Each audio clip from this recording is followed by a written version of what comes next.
Bonjour. Donc, nous allons voir quels sont les différents procédés d'obtention des pièces mécaniques.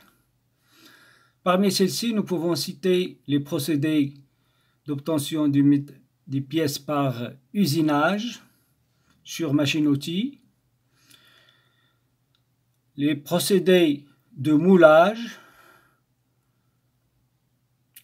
avec moule permanent ou non permanent, les procédés d'obtention des pièces par déformation ou les procédés de fabrication additive.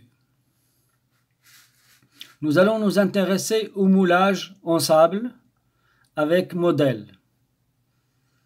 Ainsi, nous allons passer en revue les différentes étapes de moulage en sable. La première étape concerne à la préparation donc du châssis inférieur en le remplissant par de sable. Donc on doit passer au niveau de la sablerie afin d'entasser le sable sur le modèle.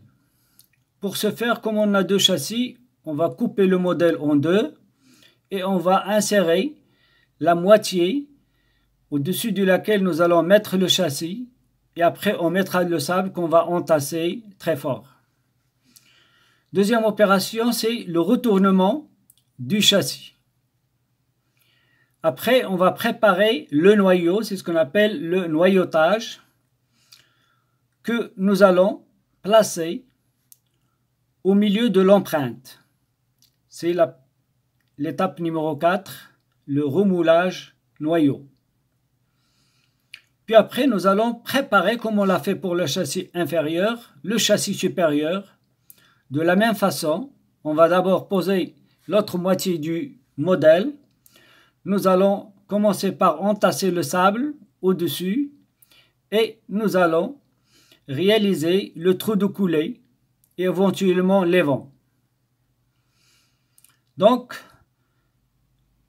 une fois que ceci est fait, nous allons procéder à l'étape numéro 7, élaboration du métal liquide, après bien sûr la fermeture du moule, à savoir l'association des deux châssis, inférieur et supérieur, tout en emprisonnant bien sûr le noyau, mais après avoir au préalable retiré bien sûr le modèle qu'on fait déjà une fois que on termine l'étape 2 et l'étape 4. L'étape suivante consiste à l'élaboration du métal liquide.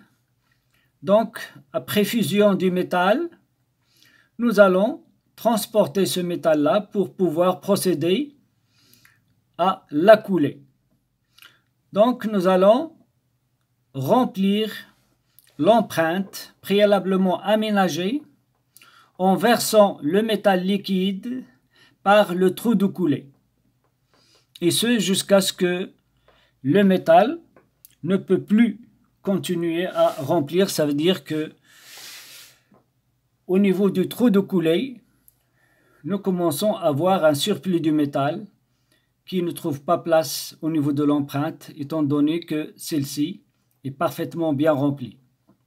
Après l'étape 8, on passe les châssis dans le tunnel de refroidissement afin donc de refroidir les châssis supérieurs et inférieurs avant d'arriver à l'étape numéro 10 qui est le déchargement, à savoir l'ouverture du moule en dissociant le châssis supérieur du châssis inférieur afin d'extraire la pièce obtenue. Donc, on va procéder au déchargement et décochage au niveau de l'étape numéro 10. Et puis, à la fin, nous allons retourner les châssis afin de pouvoir extraire le sable pour procéder au recyclage de cette sable-là pour qu'il soit prêt à l'utilisation prochaine au niveau de l'étape 1. Donc, après l'étape 10, nous allons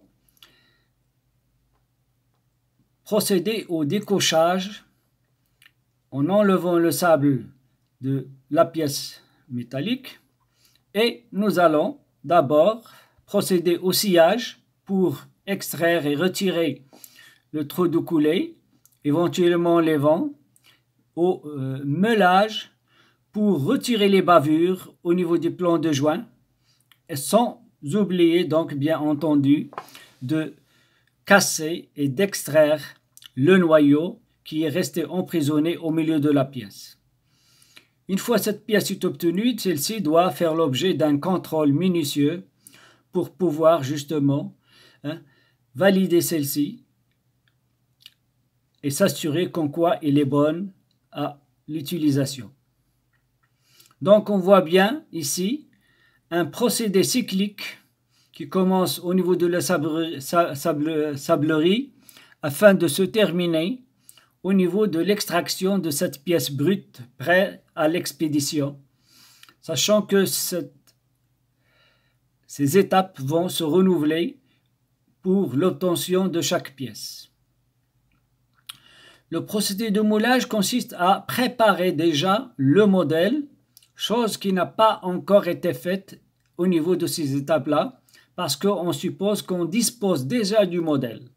Il est clair que la fabrication du modèle, c'est quelque chose de coûteuse, donc ça demande du temps et ça demande de l'argent et qui doit être mené de façon minutieuse afin donc de préparer l'empreinte de la pièce à obtenir en tenant compte d'un certain nombre donc de facteurs très déterminants, tels que le retrait, tels que la dépouille, tels que le surépaisseur d'usinage, etc., afin de faire de telle sorte que ce modèle-là prenne en considération au moins ces trois paramètres-là qui vont pouvoir être utilisés par la suite afin d'obtenir la pièce souhaitée. Merci pour votre attention.